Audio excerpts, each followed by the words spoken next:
로마서 12장 1절과 2절 말씀으로 하늘의 예배를 회복하라라고 하는 말씀 5번째, 우리가 드릴 영적 예배라고 하는 제목으로 하나님의 말씀을 나누도록 하겠습니다. 오늘 본문 1절은 이렇게 시작합니다. 우리 1절을 다 같이 읽겠습니다. 시작. 그러므로 형제들아, 내가 하나님의 모든 자비하심으로 너희를 권하노니 너희 몸을 하나님이 기뻐하시는 거룩한 산 제물로 드리라. 이는 너희가 드릴 영적 예배니라. 아멘. 오늘 설교의 시작을 다른 서론이나 다른 이야기로 시작할 수가 없습니다. 왜 그러냐면 오늘 이 성경의 저자가 우리에게 명령하는 바가 너무 크고 강조하고 있기 때문에 그러합니다.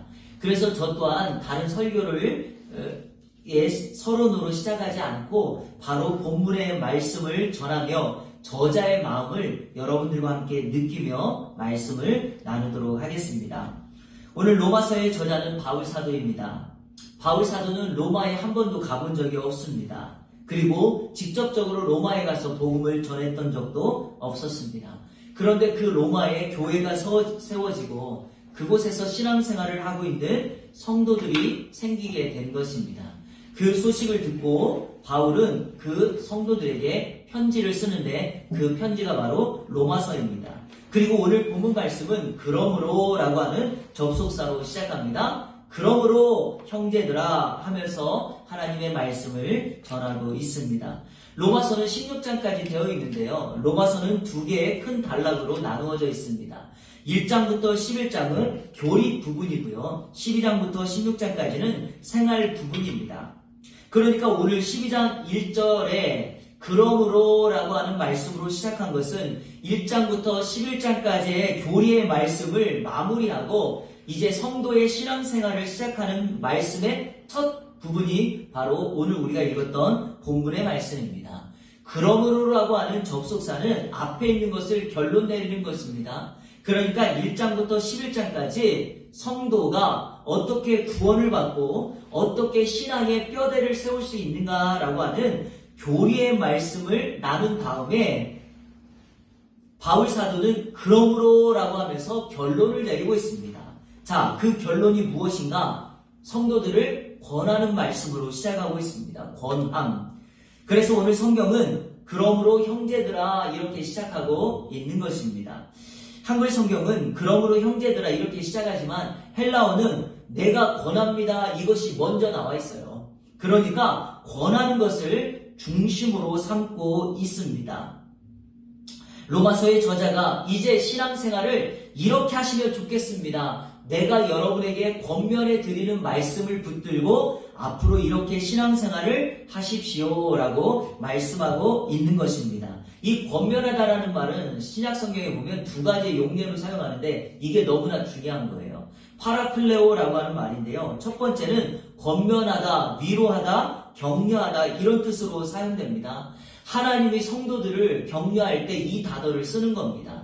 누군가를 위로할 때 우리도 이 단어를 쓰면서 여러분을 위로합니다. 이렇게 쓰는 단어이죠.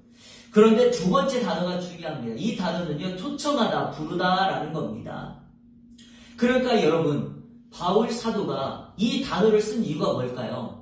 로마서 12장 성도의 생활 부분을 이야기를 하면서 내가 여러분을 격려하고 권면하고 싶습니다 라고 말을 함과 동시에 또 하나, 여러분, 내가 여러분을 지금 이 말씀으로 초청하고 있으니까 여러분도 이 말씀을 나와 함께 지키며 신앙생활을 했으면 좋겠습니다 라고 말씀하고 있는 것입니다. 자, 오늘 여러분에게 이 말씀을 드리면서 제가 동일하게 여러분을 이 말씀으로 초청합니다. 우리 또한 오늘 이 바울 사도가 말했던 것과 함께 그리고 우리도 동일하게 하나님이 이 말씀으로 우리를 초청하고 있다는 사실을 기억하십시오. 그래서 우리도 이 말씀, 오늘 본문이 강조하는 바를 따라 이것이 하나님께서 오늘 우리에게 이렇게 살라고 말씀하고 있구나라고 생각하시면 됩니다. 자, 오늘 바울 사도가 권면의 근거로 말하는 게 무엇인가? 하나님의 모든 자비하심으로 권면하고 있습니다. 내가 하나님의 모든 자비하심으로 너희를 권하노니. 목회자이며 신앙의 선배인 바울이 누군가를 권면하고 격려할 때 그 근거로 삼는 것이 하나님의 자비하심입니다. 바울은 자신의 경험이나 노하우를 가지고 권면하지 않습니다. 내가 먼저 길을 가봤으니까, 내가 경험을 가지고 있으니까 우쭐대면서 사람들에게 그렇게 말하지 않습니다. 세상의 일과 신앙생활이 다른 이유가 바로 여기에 있습니다. 신앙생활은요, 그리고 신앙을 가진 사람들은 누군가를 권면할 때 항상 그 근거가 하나님의 자비하심입니다. 여러분이 누군가를 권면하고 싶을 때는요, 항상 하나님의 자비하심을 근거로 하시기를 축복합니다. 성도들을 권면한다든지, 자녀들을 권면한다든지, 심지어 배우자나 우리 직장의 동료, 아니 예수 안 믿는 사람도 마찬가지입니다. 누군가를 권면할 때는 내가 하나님의 받은 자비와 긍휼을 가지고 우리도 그런 마음으로 권면해야 됩니다. 그 권면이 하나님의 자비하심이 아니라면 항상 보면은 다툼이나 오해의 소지가 생기게 됩니다. 여러분, 그 서울여대 교수이며 자기개발 강사인 김창욱 교수 아시죠? 요즘에 굉장히 핫하지 않습니까? 그런데 이 김창욱 교수님의 강의를 들어보면 강의에서 재미난 이야기를 한번 하셨어요. 누군가를 권면하고 격려할 때 어떻게 해야 되는가를 우리에게 잘 보여주는데 현대에 나타나는 상황 속에서 그 말씀을 하셨습니다. 커플이 있어요. 남자 여자가 이제 결혼을 앞두고 있는데 이제 여자친구고 남자친구입니다. 여자친구가 너무 직장에서 스트레스를 받아가지고 직장의 상사를 남자친구에게 이렇게 욕을 하는 거죠. 뒷담화하는 거예요. 오빠, 우리 김대리님 알지? 정말 그 김대리님 때문에 직장을 다닐 수가 없어. 왜 그런지 몰라. 이렇게 계속해서 신세한탄을 한 거예요. 여러분, 좋은 남자친구라면 뭐라고 이야기해야 됩니까? 아, 그랬구나. 그래서 그 김대리 못됐네. 이렇게 동감해줘야 되지 않겠습니까? 공감해줘야지 위로가 될 거 아니에요? 그랬더니 이 남자친구가 이렇게 얘기했다는 거예요. 너도 만만치 않아. 이렇게 이야기를 했다는 거예요. 네가 문제야. 나니까 이런 얘기를 해준다고. 군대를 안 가서 그렇다고. 이렇게 이야기를 했다는 거예요. 여러분, 뭐가 문제죠? 정확하게 그 상황을 지적하는 것이 그 사람을 세우거나 권면하는 것이 아니라는 것입니다. 바울을 보면 알아요. 바울은 지금 그들을 권면을 하나님의 자비하심으로 권면하는 것뿐만 아니라 그 성도들을 이렇게 호칭하고 있어요. 형제들아 이렇게 호칭하죠. 여러분, 한 번도 만난 적이 없다니까요. 그리고 대화를 나눈 적도 없습니다. 그런데 바울은 그들을 형제라고 부르고 있습니다. 여러분, 이 원래 형제라고 하는 말이 엄마의 같은 태에서 난 사람들을 형제라 불러요. 그러니까 형제라고 부를 때는 엄마, 같은 아빠를 섬길 때 형제라고 부르는데 바울은 그들을 형제라고 부르면서 자신이 가지고 있던 하나님의 사랑을 그들에게 전하고 있습니다. 형제다 이렇게 부르고 있는 거죠. 여러분, 이런 의미에서 우리 이 안의 공동체도 함께 형제되고 자매된 자임을 고백해야 할 것입니다. 여러분, 그렇게 생각하십니까? 그렇다면 우리 좌우에 계신 분들과 한번 인사하겠습니다. 사랑하고 축복합니다. 인사하겠습니다. 사랑하고 축복합니다. 예, 당신은 우리의 형제입니다. 이렇게 한번 인사할까요? 당신은 우리의 형제입니다. 제가 시작할 때 이때 인사하려고 인사를 안 한 거예요. 자, 우리 일본에 계신 성도님께 큰 소리로, 자, 듣고는 있으니까요. 당신은 우리의 형제입니다. 이렇게 인사하겠습니다. 당신은 우리의 형제입니다. 네. 같은 형제됨이 하나님의 사랑을 나눌 수 있을 것입니다. 바울 사도는 그들을 형제들아 부르며 하나님의 모든 자비하심으로 권면하며 이렇게 말합니다. 너희 몸을 하나님이 기뻐하시는 거룩한 산제물로 드리라. 이렇게 말씀합니다. 산제물로 드리라. 구약의 개념, 제사 개념을 담고 있는 말씀입니다. 차이가 있다면 구약에서는 짐승을 제물로 드렸고요. 지금 바울 사도는 우리에게 우리 몸을 제물로 드리라 말씀하고 있습니다. 하나님께서 사람의 피를 원하니까, 사람의 생명을 원하니까 너희 몸을 제물로 드리라 말씀하고 있는 것일까요? 그렇지 않습니다. 오늘 신약시대 이 말씀의 의미는 물론 몸이라고 하는 것은 우리의 몸이나 신체를 의미합니다. 그러나 바울 사도가 말하는 것은 단순한 몸이 아니라 우리 인생, 우리의 삶의 전부를 이끌어 그분 앞에 제물로 드릴 것을 말씀하고 있습니다. 우리의 시간, 우리의 육신, 그리고 우리의 생각, 그리고 우리 삶에 드러나는 모든 것들을 하나님 앞에 제물로 드려야 합니다. 자, 그러면 바울의 요지를 제가 이렇게 정리해 드리겠습니다. 하나님께서 기뻐하시는 제사는 무엇인가? 하나님이 기뻐하시는 제사는 우리의 자신, 우리의 생애 전체를 하나님께 제물로 드리는 것, 그것을 우리 하나님은 기쁘게 받으신다, 이렇게 말씀하고 있습니다. 여러분, 일부가 아니라 전부인 것입니다. 좋을 때 예배하고 어느 때는 싫다고 예배하지 않고 나 마음이 상했다고, 그리고 나 지금 그럴 기분이 아니라고, 이렇게 마음에 따라 상황에 따라서 예배하는 것은 하나님이 기뻐하시는 제사가 아닙니다. 자, 여러분, 저를 한번 보시겠어요? 구약시대에는 짐승을 가지고 하나님 앞에 나와서 그 제물을 죽여서 예배합니다. 그런데 여러분, 그 선택된 제물은요, 자기가 선택됐다고 원망하거나 불평을 한 적이 한 번도 없어요. 그 제물이 선택되는 순간 이미 그 제물은 이제 하나님 앞에 드릴 준비를 하게 되는 것입니다. 그 몸도 깨끗이 씻고요, 또 더러운 것을 먹이지 않고 그 제물이 온전히 하나님 앞에 드려지는 제물이 되기 위하여 준비를 한다는 거죠. 마찬가지라는 거예요.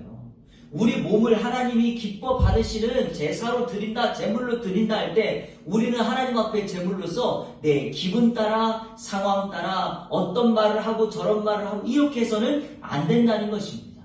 그래서 바울사도는 이렇게 말씀하고 있습니다. 하나님이 기뻐하시는 거룩한 산 제물로 드리라, 이렇게 말씀합니다. 그 제물은 거룩한 제물이어야 됩니다. 하나님께 구별되어 바치는 제물이기 때문에 온전히 하나님 편에서 구별되는 제물이어야 합니다. 여러분, 이 지금 강대상 있잖아요. 이것을 우리가 왜 성구라고 부릅니까? 왜냐하면 하나님께 구별했기 때문에 우리가 이걸 성구라고 부릅니다. 여러분, 지금 앉아 계신 이 의자, 우리가 똑같은 이 의자인데요. 이 의자가 학교에 가면 그냥 의자인데, 이 의자가 지금 교회에 와서 하나님을 예배하고 하나님께 영광 돌리는 것으로 구별되었기 때문에 우리는 이것을 성구라고 부른다는 거죠. 자, 거룩이라고 하는 말은 우리가 하나님 편에 구별되었다, 하나님께 드려지기 위하여 구별되었다라고 하는 의미이기에 우리의 삶은 일주일 동안 하나님께 예배를 드리기 위하여 일주일 동안 준비되어지는 거룩한 삶을 살아야 합니다. 우리가 드릴 영적 예배의 핵심은 바로 우리의 거룩에 담겨져 있습니다. 구약 성경에 보면 종종 하나님의 백성들이 하나님께 벌을 받는 경우가 있어요. 심판받는 경우가 있어요. 많은 부분이 어느 때인가 예배를 잘못 드릴 때라는 거예요. 하나님 앞에 자신을 구별하여 하나님의 자녀된 자로서 합당한 예배를 드려야 함에도 불구하고 그들이 그러한 예배를 드리지 못할 때 하나님은 그들을 징벌하셨습니다. 지난 주일에 살펴보았던 것처럼 이사야서 1장에 죄는 회개하지 않고 손에 피를 묻힌 상태에서 하나님께 예배하고 기도하면 하나님이 그 죄를 가지고 왔다고 그 사람의 예배 받을 수 없다는 사실입니다. 그러므로 우리의 삶에 가장 필요한 것은 하나님 앞에 거룩한 삶인 것입니다. 옛날 가난하지만 신앙이 좋은 한 농부가 있었습니다. 어렵게 돈을 모아서 송아지 2마리를 사서 가족처럼 길렀습니다. 그런데 그 농부가 살고 있던 마을에 큰 홍수가 나서 마을이 물바다가 되고 말았습니다. 집기류가 떠내려가고 짐승떼가 흩어져서 다 죽고 말았습니다. 농부의 송아지도 이 홍수에 사라지고 말았습니다. 가난한 농부는 하나님 앞에 간절하게 기도하였습니다. 하나님, 내가 전 재산을 드려 나의 생명과도 같은 이 송아지 제발 찾을 수 있도록 도와달라고요. 그리고 만약에 찾게 된다면 그 송아지 중에 한 마리를 주님께 드리겠다고 서원까지 하였습니다. 농부의 간절한 기도의 결과일까? 놀라운 사실은 이 2마리의 송아지가 홍수가 어느 정도 끝났을 때 집으로 스스로 돌아왔다는 것입니다. 농부는 하나님께서 자신의 기도를 들어주신 결과라고 생각하고 기쁜 마음으로 열심히 송아지를 돌보았습니다. 1년이 지났을 때 모든 것이 다 안정을 찾아가고 있을 그때 송아지 중에 한 마리가 시름시름 앓기 시작하더니 결국에 죽고 말았습니다. 그런데 이 농부가 하나님 앞에 큰 소리로 왜 이 송아지를 데리고 가셨냐고 하나님께서 나의 삶에 나의 기도에 응답하지 않았다고 말을 하면서 하나님 앞에 이렇게 외쳤습니다. 하나님, 제가 드리기로 했던 그 송아지가 죽었습니다. 하나님께 드리려고 했던 그 송아지가 죽고 말았습니다. 왜 이 사람이 이 농부가 이렇게 이야기했을까요? 어떠한 구별함도 없이 자신의 원함, 자신의 기쁨, 자신의 방법대로 하나님을 예배하고 하나님께 기도하고 신앙생활을 했던 모습의 전형적인 모습이라는 겁니다. 우리도 이런 삶이 없습니까? 우리에게 이런 모습은 없습니까, 여러분? 좋을 때는 좋다고 기뻐하다가 조금 어려움 만나면 이거는 그 하나님의 뜻이 아니라고 원망하고 불평한 적은 없습니까? 그래서 하나님 앞에 구별하여 드려야 될 것은 온전히 드리지 못하고 죽으며 흠이 있으며 정말 더러운 그러한 모습으로 제물을 드리고 하나님 앞에 나아가지는 않습니까? 우리의 삶을 점검해 볼 중요한 이야기라고 생각합니다. 여러분, 여기서 하나님이 기뻐하는 제사는 산제물이어야 된다고 말씀합니다. 여러분, 이 산제물이라고 하는 것은 살아있는 제물, 생명을 가지고 있는 제물이에요. 구약과는 다른 개념입니다. 하나님이 우리를 피를 원하는 것이 아니라 조금 전에 말씀드렸던 것처럼 하나님이 우리의 삶을 원하기에 우리가 하나님 앞에 산 제물로 제사한다, 예배한다 라고 했을 때는 우리의 믿음의 행동입니다. 믿음의 열매를 주님 앞에 올려드리는 것입니다. 그때 하나님께서 기뻐하시고 흡족해 하시는 제사가 될 것입니다. 그것을 1절 하반절에 영적 예배다 이렇게 말씀하고 있는 것입니다. 한글 성경에는 영적 예배라고 했지만 정확한 번역은 합당한 예배입니다. 자, 여러분 한번 따라해볼까요? 합당한 예배. 합당한 예배. 합당한 예배. 합당한 예배. 우리의 몸을 하나님께서 기뻐하시는 거룩한 산 제물로 드릴 때 우리의 예배가 합당한 예배가 될 수 있다 말씀합니다. 자, 그러면 질문합니다. 여러분들은 합당한 예배를 드리고 있습니까? 오늘 여러분의 예배가 하나님께 합당한 예배가 됩니까? 이거를 점검하셔야 돼요. 오늘 우리가 하늘의 예배를 회복하라고 하는 예배 시리즈를 말씀 나누고 있는데 하나하나를 우리가 점검해 보면서 나의 예배를 점검해 봐야 되는데 오늘 우리가 점검해야 될 부분은 바로 이것입니다. 나의 예배가 하나님께 합당한 예배로 드려지고 받아들여지고 있는가 이것을 점검해 봐야 합니다. 자, 오늘 말씀이 저와 여러분의 예배가 하나님께 합당한 예배로 드려지는 실질적인 모습 세 가지를 우리에게 가르쳐주고 있습니다. 그러므로 1절 말씀을 지금 제가 나누면서 여러분에게 나누어드렸던 우리의 바울 사도의 마음, 그리고 그들을 향하여 형제라고 부르고 하나님의 자비하심으로 권면했던 그 삶의 모습, 그리고 하나님께서 기뻐 받으시는 거룩한 산 제물로 드려지는 것, 그것을 전제로 놓고 그러면 이제 내가 이 땅의 삶을 통하여 나의 시간, 나의 물질, 나의 은사, 나의 가지고 있는 모든 것을 가지고 하나님 앞에 어떻게 합당한 예배를 드릴 수 있을까? 세 가지로 간단히 정리하며 하나님의 은혜를 함께 나누도록 하겠습니다. 첫째로, 이 세대를 본받지 않아야 합니다. 이 세대를 본받지 말라. 2절 말씀은 이렇게 시작하죠. 오늘 본문 2절. 너희는 이 세대를 본받지 말라 말씀합니다. 이 세대가 무엇을 의미하기에 본받지 말라고 말을 하는가? 성경은 세대를 세상이라고 번역했습니다. 세상은 월드, 즉 코스모스라고 하는 건데요. 그런데 아이러니한 것은 오늘 이 세상은 코스모스가 아니에요.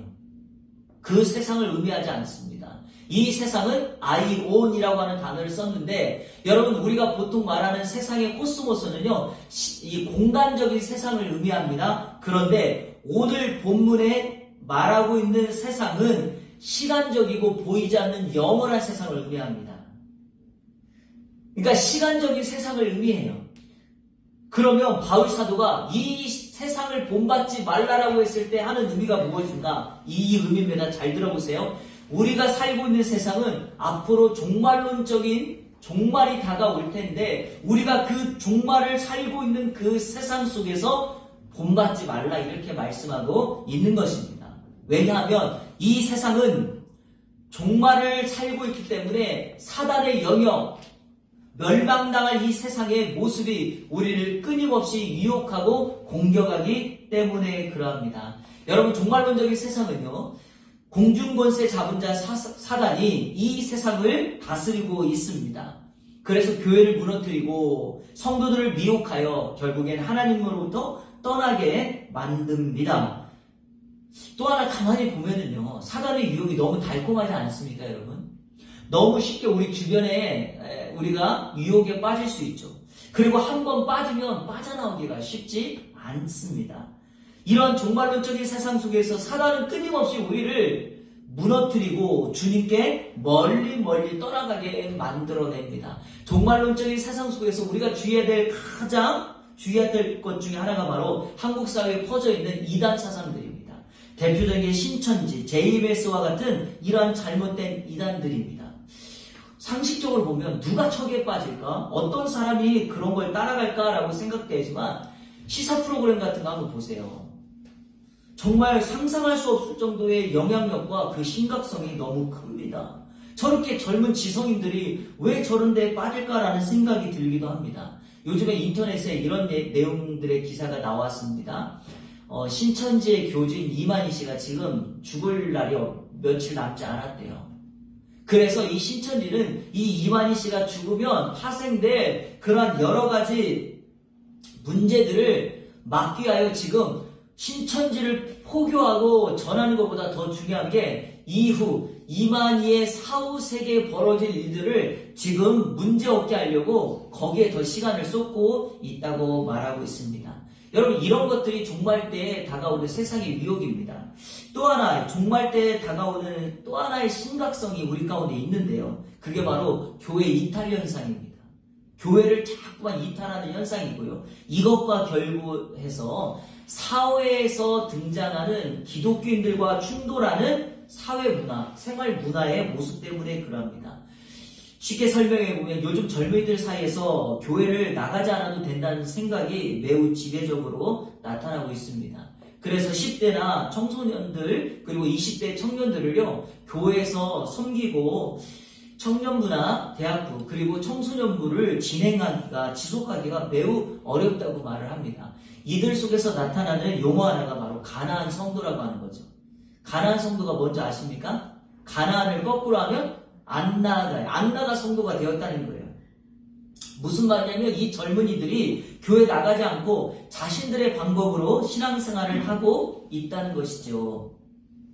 이들이 그러면 왜 교회를 나가지 않았을까? 교회에 벌어지는 다양한 문제들, 목회자들의 문제, 돈과 권력의 문제, 스캔들, 이런 것들 때문에 교회의 실증을 느끼고 목회자들에 대한 회의를 느꼈다는 것입니다. 그런데 여러분, 기억하셔야 될 게 있어요. 이런 것 때문에 교회를 나가지 않고 이런 것 때문에 기독교를 포기하고 예수를 버린다는 것은 우리의 영혼, 생명과 직결된다는 것입니다. 그러기에 아무리 사회가 우리에 대해서, 교회에 대해서 손가락질을 한다 할지라도 나의 신앙을 지키는 것은 결코 포기하지 않아야 합니다. 자, 여러분, 변화된 사회 모습 한번 보십시오. 그리스도인들이 직장 생활하는 것이 그리 녹록지가 않습니다. 직장의 조직 문화 어떻습니까? 살아남기 위해서 해야 될 일과 하지 말아야 될 그 사이에서 얼마나 큰 갈등을 느끼고 계십니까? 제가 더 이상 말하지 않아도 우리의 직장이 매우 쉽지가 않습니다. 바울 사도는 이렇게 말합니다. 내가 그거 다 안다. 자, 여러분 보세요. 바울이 그거 다 알고 있기 때문에 내가 이해할 테니까 너 그냥 그렇게 살라. 지금 그렇게 말하고 있나요? 아닙니다. 내가 그걸 다 알지만 적절하게 타협해야 되는 것이 아니라 그래서 우리는 그런 세상을 본받아서는 안 돼라고 말씀한다는 것입니다. 여러분, 이 본받다는 말이 그 모양대로 그대로 따라간다는 거거든요. 내가 그 모양대로 된다는 말입니다. 세상이 가지고 있는 모양을 그대로 따라가서는 안 됩니다. 그렇다고 해서 지난번에 말씀드렸던 것처럼 교회에서는 교회 모양대로 살다가 세상에서는 세상의 모양대로 살고 또 교회 돌아오고 이렇게 살아서도 안 된다 말씀합니다. 한 번, 두 번 따라가기 시작하면 그것이 내 삶의 습관이 되기 때문이죠. 쉽게 따라하는 세상의 문화를 베드로전서 1장 14절을 이렇게 말씀하고 있습니다. 제가 쉬운 성경으로 우리가 읽도록 하겠습니다. 다 같이 읽겠습니다. 시작! 전에는 몰라서 하고 싶은 대로 악한 일을 저질렀지만 이제는 하나님께 순종하는 자녀로서 예전처럼 살아서는 안 되는 것입니다. 꼭 기억하십시오, 여러분. 전에는 몰라서 그랬다니까요. 예수 믿기 전에는 몰라서 하고 싶은 대로 그 일을 했지만 이제는이라는 말은 무엇입니까? 예수를 믿어 하나님의 자녀가 되었고 하나님을 순종하는 사람이 되었으니 예전처럼 살아서는 안 됩니다. 말씀합니다. 사랑하는 성도 여러분, 이 세상을 본받지 않는 것, 그것이 우리가 마땅히 하나님께 드릴 영적 예배입니다. 이 세상의 위협을 물리치고 담대히 하나님 앞에 우리의 삶을 거룩한 산 제물로 드려 온전한 영적 예배 드리시는 우리 모두가 되시기를 주님의 이름으로 축원합니다. 우리가 드릴 영적 예배 두 번째는 마음을 새롭게 하여 변화를 받는 겁니다. 자, 한번 따라해볼까요? 마음을 새롭게 하여 변화를 받는 것이다.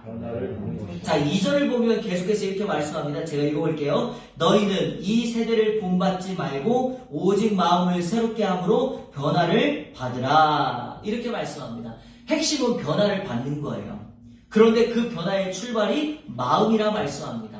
사람의 마음은 그 사람을 이끌어 갑니다. 그 사람을 만들고요. 그 사람의 인격을 보여줍니다. 우리가 하는 말, 생각, 감정은 모두 마음의 지배를 받습니다. 그러므로 한 사람의 인격은 어디서 만들어질까요? 마음에서 만들어지는 겁니다. 결국에 마음을 지키고 마음을 잘 다스리고 관리하는 것이 인생의 진정한 성공입니다. 누가 성공자일까요? 마음을 잘 다스려서 주님 닮은 사람 되는 것, 그게 인생의 진정한 성공자입니다. 여러분, 얼마 전에 모 기업에서 비행기 회사의 CEO가 이제 사내 이사가 되지 못하였습니다. 왜 이런 일들이 벌어졌을까요? 왜냐하면 직원들에게 사회의 지탄을 받는 것뿐만 아니라 그들이 CEO로서의 어떤 지도력을 가지고 있는 것은 좋겠지만 그거에 걸맞는 마음, 그거에 걸맞는 인격, 됨됨이가 되지 않았어요. 사람들은 그거를 싫어하는 거예요. 결국에 대기업이기 때문에 그들이 창출하는 이윤에 대해서는 인정을 하지만 그거에 맞는 합당한 생각이나 됨됨이를 가지고 있지 않으니까 사람들은 화가 나는 겁니다. 그래서 그들을 끌어내려 그 자리에 앉지 못하게 하는 것이죠. 여러분, 인생의 진정한 성공은 누구보다 높은 자리에 갔다라는 것이 아니라 그거에 맞는 인격과 마음의 됨됨이를 갖는 겁니다. 여러분, 그래서 그런 사람을 우리가 존경한다고 말하지 않습니다. 진짜 존경하는 사람은 무엇입니까? 그 자리와 함께 마음과 인격까지도 같이 가는 사람을 우리는 위대하다, 존경스럽다 이렇게 말하고 있는 것입니다. 우리는 그런 면에서 마음을 잘 다스려서 그에 맞는, 우리의 신분에 맞는 그 마음의 사람들 되시기를 주님의 이름으로 축복합니다. 그래서 에베소서 4장 23절에도 오직 너희의 심령이 새롭게 되어, 이 같은 말이거든요. 심령은 마음을 말하고요. 새롭게 되어야 된다 말씀합니다. 이 변화를 받는다는 것이요, 완전히 다른 형상으로 바꾸는 겁니다. 여러분, 탈바꿈이라는 말 아세요? 탈바꿈이라고 하는 말을 국어사전에 찾아보면 어떻게 되냐면 애벌레가 번데기가 되고 번데기가 성충이 되는 것을 말합니다. 이 성충이라는 건 곤충, 이렇게 나비가 되는 것을 말합니다. 완전히 다른 형태로 바뀌는 것이 탈바꿈이에요. 이 변화를 받다라는 말이 바로 그 탈바꿈이라는 말이에요. 우리가 마음을 새롭게 해서 과거에는 세상의 죄인이었고 구원받을 수 없고 멸망의 자리에 앉아야 될 사람이었지만 마음이 새롭게 되어 변화를 받았다는 것은 이전의 모습은 완전히 사라지고 새로워지는 모습, 주님 닮은 모습, 하나님의 자녀가 된 모습, 바로 그 모습으로 살아가는 것입니다. 자, 여러분, 이제 그 모습을 가지고 어떻게 사셔야 됩니까? 과거의 옷은 벗어버리고 새 옷을 입음으로 새로운 창조물로서 어떻게 해야 됩니까? 하나님을 온전히 섬기고 예배하는 사람이 돼야 될 줄로 믿습니다. 자, 고린도후서 3장 18절을 다 같이 읽어보겠습니다. 고린도후서 3장 18절 보이십니까? 시작! 우리가 다 수건을 벗은 얼굴로 거울을 보는 것 같이 주의 영광을 보매 그와 같은 형상으로 변하여 영광에서 영광이 곧 주의 영으로 말미암음이니라. 아멘. 좀 이해하기가 어려우시죠? 제가 세번역 성경으로 읽겠습니다. 우리는 모든 너울을 우리를 이렇게 가리고 있는 겁니다. 벗어버리고 주님의 영광을 바라봅니다. 이렇게 해서 우리는 주님과 같은 모습으로 변하여 점점 더 큰 영광에 이르게 됩니다. 자, 누구의 모습으로 변화되었어요? 주님의 모습으로 변화되어 더 큰 영광에 이르게 됩니다. 자, 우리 마지막을 다 같이 읽겠습니다. 이것은 영이신 주님께서 하시는 일입니다. 아멘. 자, 제가 말씀드리려고 하는 요지가 여기 있습니다. 자, 이것은 누가 하시는 일이라고요? 영이신 주님이 하시는 일이에요. 자, 변화를 받는다는 말은 수동태예요. 내가 노력해서 할 수 있는 일이 아닙니다. 하나님이 우리 심령에 들어오셔서 나의 더러움을 완전히 몰아내고 깨끗이 청소해 주시고 불태워야지만 내가 변화된 사람이 될 수 있다는 사실입니다. 기억하십시오. 그리고 여러분, 이것은 수동태일 뿐만 아니라 현재형이에요. 무슨 말이냐? 한 번 하고 마는 것이 아니라 지속적으로 주님을 바라봐 그 주님의 영광이 나에게 비춰져야 됩니다. 자, 주님의 영광이 나에게 비춰지면 내가 변화를 받아 살아가는 모습이 뭘까요? 그 빛이 다른 사람들에게 비춰진다는 것입니다. 우리가 하나님 앞에 드릴 영적 예배의 모습이 무엇일까요? 마음을 새롭게 하여 변화를 받아 다른 사람들에게 그 변화된 모습을 비춰가는 것, 그것이 온전한 예배일 것입니다. 그러므로 우리는 마음을 새롭게 하여 변화를 받아서 하나님 앞에 영적 예배를 드려야 할 것입니다. 마지막 세 번째, 우리가 드릴 영적 예배 세 번째는 하나님의 뜻을 분별하는 것입니다. 우리는 하나님의 뜻을 분별할 때 온전한 예배를 드릴 수 있습니다. 자, 2절을 처음부터 끝까지 다 같이 읽겠습니다. 2절 말씀 시작! 너희는 이 세례를 본받지 말고 오직 마음을 새롭게 함으로 변화를 받아 하나님의 선하시고 기뻐하시고 온전하신 뜻이 무엇인지 분별하도록 하라. 아멘. 이 정도 읽었으면 암송하시겠죠? 암송하셔서 매일 기억하십시오. 자, 우리가 드릴 영적 예배는 어떤 모습인가? 2절의 구조를 이렇게 되어 있습니다. 너희가 이 세대를 본받지 말고 마음을 새롭게 한다면 어떻게 된다고요? 하나님의 선하시고 기뻐하시고 온전한 뜻을 분별할 수 있다, 이것입니다. 자, 내 인생의 신앙생활 가운데 찾아오는 가장 큰 어려움 가운데 하나, 그게 무엇입니까? 하나님의 뜻을 모른다는 거죠. 다시 말하면 내가 지금 결정하고 선택한 것이 하나님의 뜻일까? 아닐까? 그것이 날마다 궁금하지 않습니까? 이사를 가는 거, 직장을 옮기는 거, 그 사람과 결혼을 하는 거, 하나님의 뜻이냐 아니냐, 이것 때문에 항상 힘들어 하시죠? 여러분 궁금하십니까? 제가 알려드리려고요. 오늘 말씀이 그것을 우리에게 답을 줍니다. 자, 보십시오. 오늘 말씀에 세 가지가 기록되어 있는데 그 세 가지를 여러분이 스스로 점검해 보시면, 아, 지금 내 선택이, 내 결정이 하나님의 뜻이 맞구나 아니구나 라고 하는 것을 찾을 수 있습니다. 자, 첫 번째, 하나님께 선한 것인가? 하나님께 선한 것인가? 하나님께 선하면 나에게도 그것이 선할 수 있습니다. 자, 내 인생의 가장 큰 어려움은 무엇입니까? 하나님은 선하지 않은데 나에게만 선한 거예요. 즉, 나는 그것이 하고 싶은데 하나님은 그것이 선하지 않다 말씀할 때 충돌이 생기지 않습니까? 자, 충돌이 생긴다는 것은 무슨 의미죠? 하나님의 뜻이 아니다라는 거죠. 자, 두 번째, 하나님이 기뻐하시는 것인가? 하나님이 기뻐하는 것이어야 돼요. 이 기뻐하다는 말이 하나님 마음에 들고 흡족하다 이런 뜻이거든요. 여러분도 그렇지 않습니까? 누군가가 어떤 일을 했는데 그게 내 마음에 들면 기쁘지 않습니까? 마찬가지예요. 지금 내가 결정한 이 결정과 선택이 하나님이 마음에 들면 그분께서 기뻐하시는 거예요. 그리고 또 하나, 하나님이 기뻐하실 때 우리 또한 기뻐할 수 있다라고 하는 것입니다. 자, 그러면 하나님이 기뻐하시는 일은 무엇인가요? 하나님이 만든 피조세계가 그 목적 따라 일할 때 하나님 기뻐하세요. 자, 여기 한번 보시겠어요? 화분에 꽃이 다 떨어져가지고 어제 강단에 화분을 바꿨습니다. 푸르른 걸로. 자, 이 나무, 화분의 목적, 존재 목적이 뭡니까?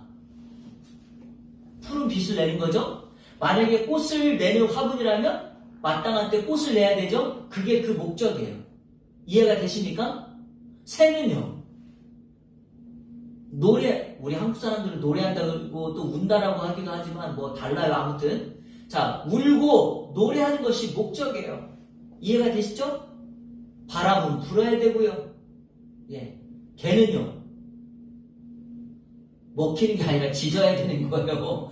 예, 이렇게 표현하셔야 돼요. 자, 이것이 존재 목적이죠. 그 목적에 따라 하나님의 피조된 그 존재가 그 목적에 따라 일할 때 마땅히 하나님이 기뻐하십니다. 자, 성도의 존재 목적은 무엇입니까?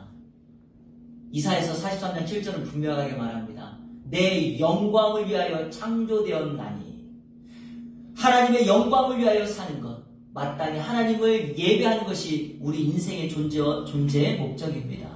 그러므로 여러분, 하나님이 기뻐하는 삶을 살 때 우리는 그것이 하나님의 뜻인 줄을 알게 됩니다. 마지막 세 번째, 하나님이 온전하게 하시는 것, 이것이 하나님의 뜻입니다. 온전하다는 말은 끝내다, 완성하다, 완전하다 이런 뜻이거든요. 자, 무슨 말인가? 성경은 이 단어를 두 부분에 대해서 사용합니다. 첫 번째, 하나님이 온전하다 말씀이에요. 자, 또 하나, 하나님의 말씀이 온전하다 말합니다. 그러니까 내 결정이 하나님의 뜻이냐 아니냐를 뭘 보면 알 수 있는가? 이거 보면 알 수 있는 거예요. 하나님 편에서 온전해지고 그것이 하나님의 말씀으로 순종할 수 있는 것인가 아닌가를 찾아볼 수 있다면 그것이 하나님의 뜻이다 아니다 라는 것을 알 수 있어요. 여러분, 하나님의 말씀을 벗어나는 거 있잖아요. 결코 하나님의 뜻이 아닙니다. 하나님의 뜻은 그것을 명령하지 않는데 나는 그것을 하나님의 뜻이라고 계속 우기배한다. 그것은 결국 하나님의 뜻이 아닙니다.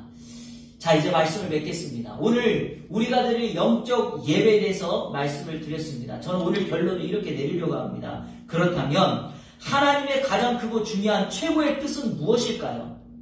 하나님의 가장 크고 중요한 최고의 뜻은 무엇일까요? 이렇게 결론 내립니다. 우리의 몸을 하나님이 기뻐하시는 거룩한 산 제물로 드림으로 주님께 합당한 예배를 드리는 일, 그것이 가장 크고 중요한 하나님의 뜻이 될 것입니다. 오늘 이 시간 우리가 하나님께 영적 예배를 드리고 있다면 이것은 바로 하나님의 기뻐하시고 선하시고 온전하신 뜻을 이루고 있는 일이 될 것입니다.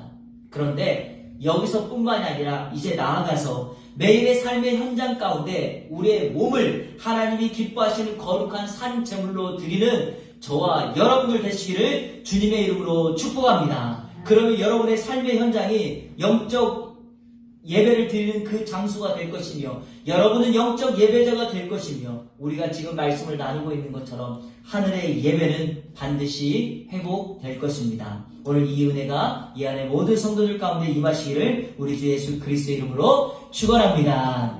아멘.